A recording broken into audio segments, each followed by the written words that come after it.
Today, I'd like to look at the Europeans given the election of Trump and what it could mean to the EU, to the Euro, and to NATO. So the Europeans run a very bifurcated system, divided up by political, financial, and military. They're not all the same. The EU has 27 members, and you can pause and read the 27 members if you'd like. The euro, though, is used in 20 of those countries, and then a lot of little territories around the world that they once controlled or still controlled. They use the euro also. And NATO has 32 members. So 20, 27, 32. What's going on here and how they're going to react to Trump's election. Now, I've pinned for the two videos that are up there on the Europeans and on the Germans. So our narrative has been that Germany is in a world of hurt. Their business model that existed for the last 70 years is now drastically changing. And just to know that they have lost 17% of their industrial production over the last 6 years shows you how dire the situation is. Now, this isn't about Germany. The only reason we mention Germany is that the euro and the EU is actually backed by the German guarantee. They're the big dog in Europe. They're one of the most powerful economies over the last, 50, 70 years. And without the Germans guaranteeing EU bonds or the euro, there would be no euro. And now the question is Germany in the position, one, to continue these guarantees and to be the big dog, or do they even want to anymore, given the breadth and depth of problems that they are faced as they have to basically redo their basic business model as a country, okay? This is not as companies, but as a country. This is not going to be a small thing. Now, into this also comes, what do we do because of the political military situation? I don't think it's any secret. I don't think I'm speaking at a school. I don't think that we're going to be giving any more money to the Ukraine, or it'll be very limited.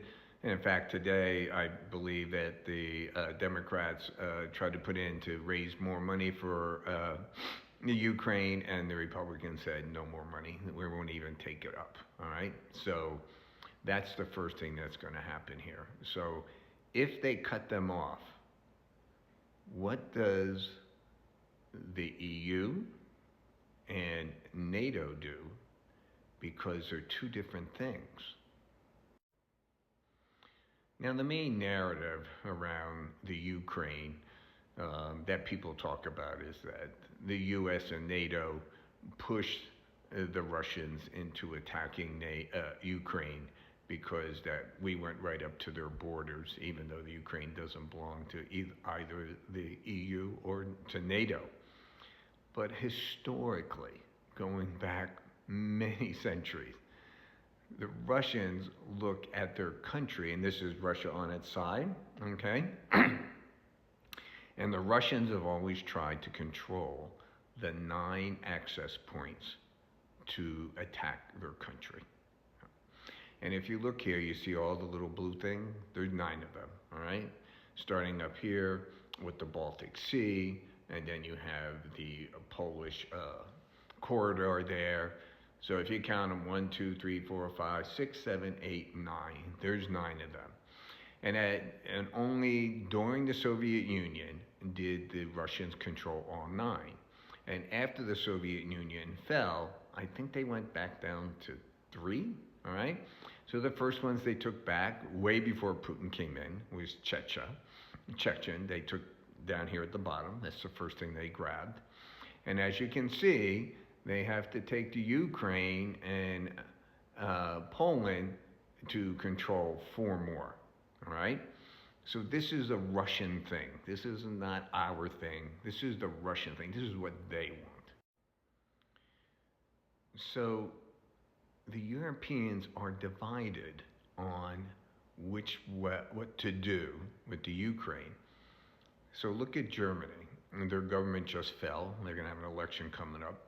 And it fell when Stolz, the chancellor, fired the finance minister, Lindner, I believe his name was. And, I was thinking, oh, they're disagreeing on how to rebuild their new business model. That wasn't it at all. Lindner proposed the Germans were going to send $3 billion or euros to the Ukraine for support. And Lindner was, look, we just don't have the money. We're really under attack here. So why don't we send them our Taurus missiles that they want? We send them $3 billion worth of them. This is what Stolz and Lindner did not agree on. And because Lindner did not want to send the 3 billion euros because they need the money. So Stolz fired him, okay? Which now caused his government to fall. So I guess we can assume he's been dragging his feet, that he was very limited involved in this. And by the way, given the breadth and depth of the problems that Germany faces, I don't blame him at all, okay? They have to figure this out. But what about the rest of the countries? So I don't know where everyone is on their knowledge of Europe and military, but I think it's generally accepted that the number one military in Europe is the Polish military. Number two is the Ukrainian military. So they're the big dogs when it comes to this. And you can see here where Poland is preparing to establish a European alliance in support of the Ukraine in response to Donald Trump's anticipated return. And they're going to be looking at the UK, Nordic countries, and the Baltics. And you can see this is in today's paper. Starmer and Macron pledge unwavering support for the Ukraine. So the Europeans have to make up their minds here. Are they going to support Ukraine? Now, they do not have the military industrial complex base of production like the United States does. The last 2 years they picked it up, but still it's not a lot, okay? And if America does pull out, which I would assume we're going to, they're going to have to make up their minds.